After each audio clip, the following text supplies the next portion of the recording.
चतुर्थ अध्याय 9वें श्लोक में श्री कृष्ण कह रहे हैं, हे अर्जुन, मेरे जन्म और कर्म दिव्य हैं।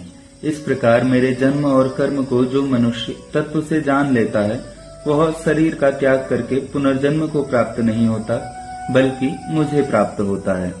कृष्ण कहते हैं मेरा जीवन दिव्य और अलौकिक है, पर साथ में यह भी कहते हैं कि जो तत्व को सत्य को जान लेता है वह मुझसे भिन्न नहीं रह जाता, वह भी परमात्मा ही हो जाता है। ऊंचे से ऊंचे कृष्ण का कहने का यही सार है कि तुम जो श्रेष्ठ से श्रेष्ठ बन सकते हो, मैं उसका प्रतिनिधि हूँ।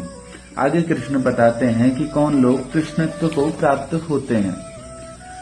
तो राग, भय और क्रोध से सर्वथा रहित मुझ में तल्लीन मेरे ही आश्रित तथा ज्ञान रूप तप से पवित्र हुए बहुत से भक्त मेरे स्वरूप को प्राप्त हो चुके हैं। परमात्मा से विमुख होने पर नाशवान पदार्थों में राग हो जाता है। राग से फिर प्राप्त में ममता और अप्राप्त की कामना उत्पन्न होती है। राग वाले पदार्थों की प्राप्ति होने पर तो लोभ होता है, पर उनकी प्राप्ति में बाधा पहुंचने पर क्रोध होता है।